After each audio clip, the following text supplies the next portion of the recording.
मिस्र के इस वीडियो को एक बार जरूर देखें। इजिप्ट के अद्भुत तथ्य। नमस्ते दोस्तों, आज हम आपको मिस्र के बारे में कुछ ऐसे अद्भुत तथ्य बताने जा रहे हैं जो शायद आपने पहले कभी नहीं सुने होंगे। ये देश अपने आप में एक रहस्य है। पिरामिडों से लेकर फिरौन तक मिस्र हमेशा से लोगों के लिए कौतूहल का विषय रहा है। तो तैयार हो जाइए, आज हम आपको मिस्र की सैर कराने वाले हैं, जहाँ इतिहास अपने आप में जिंदा है। तो चलिए शुरू करते हैं। और अगर आपको हमारा वीडियो पसंद आए तो कृपया हमारे चैनल को लाइक और सब्सक्राइब करें ताकि आप और भी अद्भुत सामग्री देख सकें। दोस्तों, जब हम मिस्र के इतिहास की बात करते हैं तो हम एक ऐसे समय की बात कर रहे हैं जो हजारों साल पुराना है। ये वो जमाना था जब राजा फिरौन हुआ करते थे, जिन्हें भगवान का दर्जा हासिल था। इनके शासनकाल में ही मिस्र ने अपनी शान और शौकत की बुलंदियों को छुआ था। मिस्र का इतिहास सिर्फ फिरौन तक ही सीमित नहीं है, बल्कि यहाँ रानियों ने भी अपनी बहादुरी और बुद्धिमत्ता का लोहा मनवाया है। क्लियोपेट्रा का नाम तो आपने सुना ही होगा, जिनकी खूबसूरती और तेज दिमाग के चर्चे आज भी मशहूर हैं। चाहे वो लेखन कला हो, वास्तुकला हो या फिर खगोल विज्ञान, मिस्र ने हर क्षेत्र में अपना लोहा मनवाया है। तो दोस्तों, ये थी मिस्र के इतिहास की एक झलक। अब हम आगे बढ़ाते हैं और जानते हैं मिस्र के पिरामिडों के बारे में।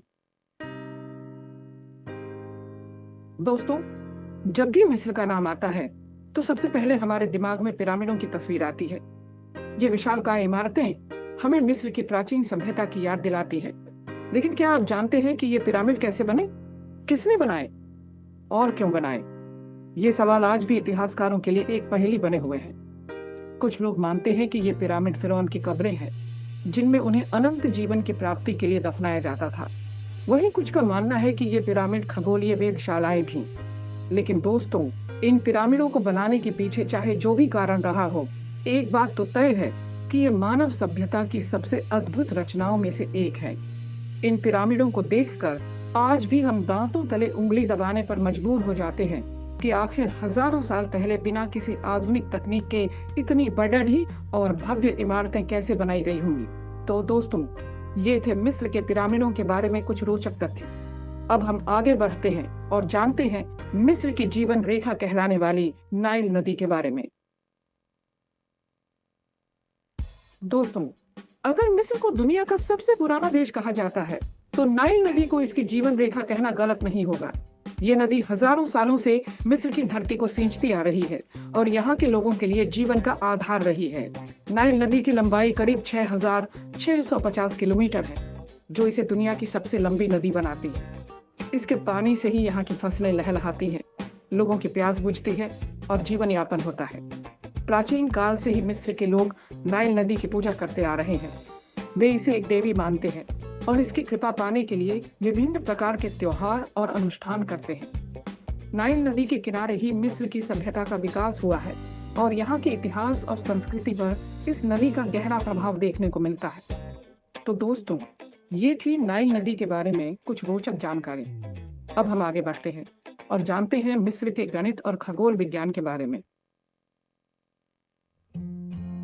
चैप्टर 4, टाइटल गणित और खगोल विज्ञान। तारों की भाषा समझते मिस्री। बॉडी। दोस्तों, आपको जानकर हैरानी होगी कि आज जो हम गणित और खगोल विज्ञान पढ़ते हैं, उसकी नींव हजारों साल पहले मिस्र में ही रखी गई थी। जी हाँ, मिस्र के लोग गणित और खगोल विज्ञान के बहुत बड़े झाका थे। उन्होंने ही सबसे पहले कैलेंडर का आविष्कार किया था, जिसमें 365 दिन और 12 महीने होते थे। इसके अलावा उन्होंने ही सबसे पहले घड़ी का भी आविष्कार किया था, जिससे वो समय का सटीक अनुमान लगा पाते थे। चैप्टर 5, टाइटल चिकित्सा, जड़ी बूटियों से इलाज के माहिर। बॉडी। दोस्तों, आज भले ही हमारे पास इलाज के लिए तरह तरह की दवाइयाँ और तकनीक मौजूद हैं, लेकिन हजारों साल पहले ऐसा नहीं था। उस समय लोग इलाज के लिए जड़ी बूटियों और प्राकृतिक चीजों का ही सहारा लेते थे और इस क्षेत्र में भी मिस्र के लोग बहुत आगे थे। मिस्र के वैद्य जड़ी बूटियों के अच्छे जानकार होते थे और उनका इस्तेमाल करके वो कई तरह की बीमारियों का इलाज करते थे। उन्होंने ही सबसे पहले सर्जरी की शुरुआत की थी और हड्डियों को जोड़ने के लिए प्लास्टर का भी इस्तेमाल करते थे। चैप्टर 6, टाइटल भाषा और लिपि चित्रों में छुपे शब्दों का रहस्य। बॉडी।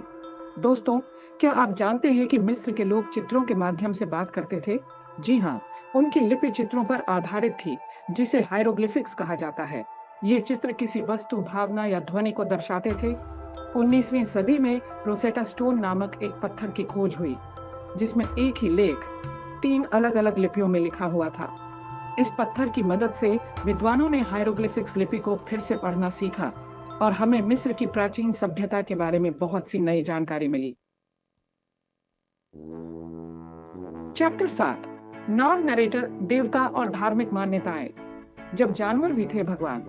दोस्तों, मिस्र के लोग बहुत धार्मिक स्वभाव के थे और कई देवी देवताओं को मानते थे।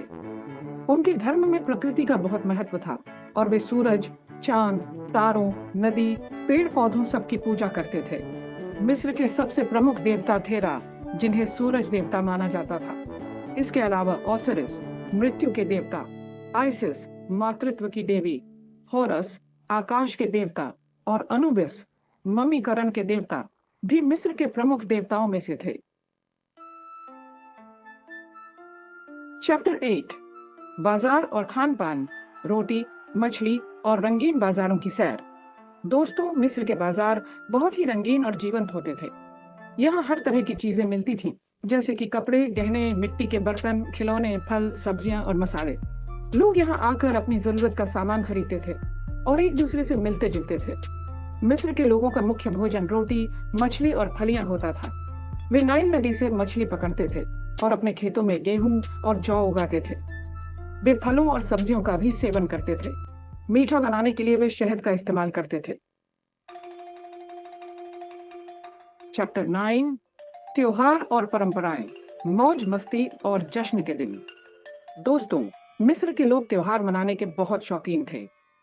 वे साल भर में कई त्योहार मनाते थे, जिनमें से कुछ धार्मिक होते थे तो कुछ सामाजिक। इन त्योहारों को वे बड़े ही धूमधाम से मनाते थे। मिस्र का सबसे बड़ा त्योहार था ओपेड फेस्टिवल, जो नाइल नदी के बाढ़ आने की खुशी में मनाया जाता था। इस त्योहार में लोग नदी की पूजा करते थे और उसमें नारियल और फूल चढ़ाते थे। इसके अलावा वे ओसिरिस फेस्टिवल, हॉरस फेस्टिवल और पिथाह फेस्टिवल भी बड़ी धूमधाम से मनाते थे। चैप्टर 10, संगीत और नृत्य। जब मिस्र थिरकता था संगीत पर। दोस्तों, मिस्र के लोग संगीत और नृत्य के बहुत शौकीन थे। वे अपने जीवन के हर मौके पर संगीत और नृत्य का सहारा लेते थे, चाहे वो खुशी का मौका हो या गम का।